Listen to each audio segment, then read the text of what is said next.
सारे सेक्टर्स की हमने चर्चा की और एक सेक्टर पर नजर डालते हैं, IT sector.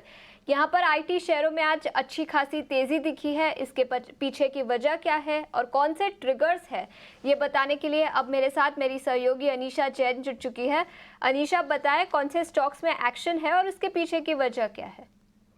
Ji, IT stocks में काफ़ी तेज़ी देखने को मिल रही है आज। सरप्राइजिंग नहीं है क्योंकि हमने देखा था यूएस मार्केट में फ्राइडे में काफ़ी तेज़ी थी। नैस्डैक का 1.5% ऊपर था, डाउ जोन्स 450 पॉइंट्स राइज किया था।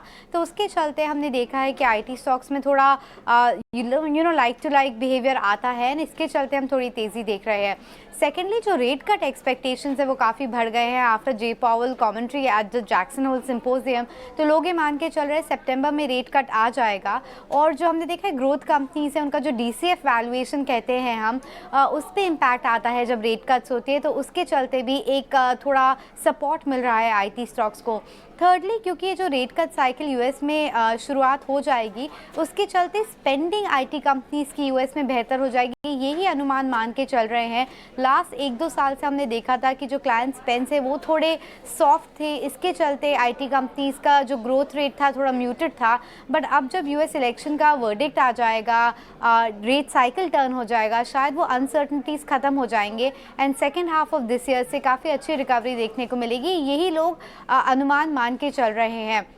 आईटी सेक्टर एनालिस्ट का भी यही कहना है कि शायद जो वर्स्ट था वो ओवर है सेक्टर के लिए। हमने देखा है कि काफ़ी ज़्यादा डाउनग्रेड्स नहीं आए थे इस क्वार्टर के बाद। मोस्ट ऑफ द कंपनीज ने अपना गाइडेंस मेंटेन किया था या फिर थोड़ा बढ़ाया था। जो कमेंट्री थी वो थोड़ी ऑप्टिमिस्टिक थी। तो वो सब फैक्टर्स साथ में आके थोड़ा सपोर्ट कर रहे हैं आईटी स्टॉक्स को एंड आज भी हम देख रहे हैं वो one of the best performing sectors है।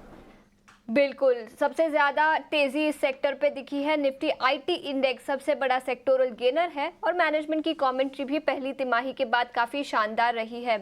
इस पर एक टेक्निकल राय ले लेते हैं। प्रदीप, आपसे पूछना चाहूँगी, निफ्टी आईटी इंडेक्स पर ही अपनी राय बताएं और इसी के साथ अगर इंडिविजुअल स्टॉक पिक्स हो आईटी सेक्टर से तो उस पर भी अपनी नज़र डालें। तो निफ्टी आईटी इंडेक्स हमारा one of the most preferred index है ऑन द लॉन्ग साइड। इसमें एक बहुत ही सिग्निफिकेंट ब्रेकआउट कंफर्म हुआ है। अगर हम इसके जनवरी 2022 और इसके फरवरी 2024 के टॉप्स को कनेक्ट करते हैं तो उस ट्रेंड लाइन का ब्रेकआउट इसने जुलाई में कंफर्म किया था, जब ये 38,500 के ऊपर निकला। और इस इंडेक्स पे हमारे जो मेजर टारगेट हैं वो 45,500 और उसके बाद 51,000 है। जो हमारे हिसाब से पहला जो टारगेट है वो करीबन 4 से 5 महीने में, और दूसरा जो टारगेट है वो 1 से 1.25 साल के अंदर आ सकता है।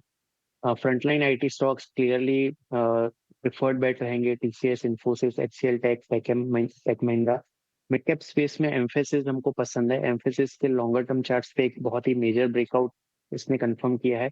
तो यहाँ पे इसके जो प्रीवियस ऑल टाइम हाई है 3660 के, जो इसने 2021 में बनाए थे, वो हमको लगता है कि आने वाले करीबन 3 से 4 क्वार्टर में टेस्ट हो सकते हैं। तो एम्फेसिस मिड कैप आईटी के स्पेस में हमारा प्रिफर्ड बेट रहेगा। तो ये है आईटी स्टॉक्स पर नज़रिया, और बहुत सारे जो दिग्गज आईटी स्टॉक्स हैं उन पर पॉजिटिव जो व्यू है और बेहतर संकेत वहां से मिलते हुए।